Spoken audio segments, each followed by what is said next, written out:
bien bonjour à tous et bienvenue dans cette nouvelle vidéo, un nouveau concept assez particulier puisqu'on se lance dans une série sur la chronologie du Marvel Cinematic Universe, c'est-à-dire un film, une vidéo et je ne sais pas à quel rythme seront faites ces vidéos, mais en tout cas j'essaierai d'en faire le plus souvent. L'objectif est de voir l'intégralité de cet univers en vidéo pour pouvoir le voir grandir et voir l'ampleur qu'il a pu prendre. Bien évidemment on continuera les autres vidéos sur la chaîne, ça ne vous inquiétez pas, c'est juste un programme bonus, un programme supplémentaire. Sur ce, bonne vidéo. En 1996, l'entreprise Marvel, que vous connaissez tous, entre en faillite. Il faut donc trouver une solution très rapidement pour pouvoir pallier à ce problème. C'est pourquoi on va alors recruter Avi Arad pour la nouvelle filiale Marvel Studios. Il deviendra donc directeur et sera chargé de revendre les personnages Marvel aux studios de cinéma les plus offrants. Ainsi, pour éviter de faire faillite, les droits d'adaptation des personnages Marvel vont être vendus à différents studios. Et c'est pourquoi on va avoir Spider-Man chez Sony Pictures et que les X-Men et les 4 Fantastiques vont finir chez la Fox. C'était la seule façon de maintenir l'entreprise Marvel à la surface et de ne pas mettre la clé sous la porte. Cependant, les revenus de ces films qu'on revendait à d'autres studios n'avaient pas beaucoup de bénéfices et n'avantageaient pas forcément Marvel. Et donc Avi Arad n'avait qu'une seule solution pour pallier à ça, créer son propre film. Un vrai défi pour Marvel qui pour la première fois allait réaliser son propre film. S'il ne savait pas du tout faire ça et faire un film, c'est pas si simple et du coup c'était un véritable défi pour Marvel. Et en plus de ça, ils ne savaient pas vraiment quel personnage ils allaient interpréter.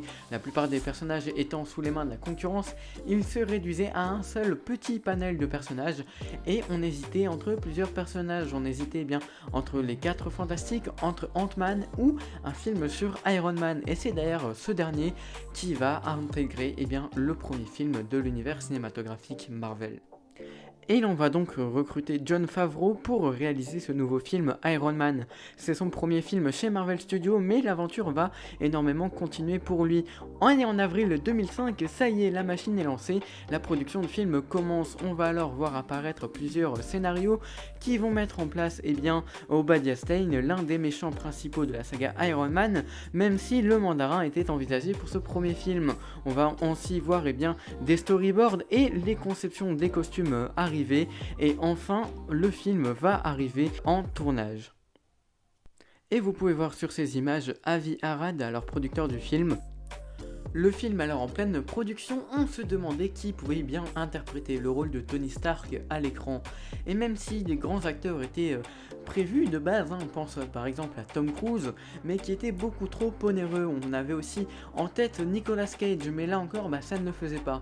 L'idée finale vint en fait de Jon Favreau, le réalisateur du film, qui metta en scène le petit nom de Robert Downey Jr., qui est un choix très osé pour l'époque, sachant que l'acteur avait une très mauvaise réputation. Ça n'avait pas forcément plu à Marvel, mais Jon Favreau s'est accroché à son idée et on voit aujourd'hui ce que ça a donné. Il a fait l'un des meilleurs choix d'acteurs possibles.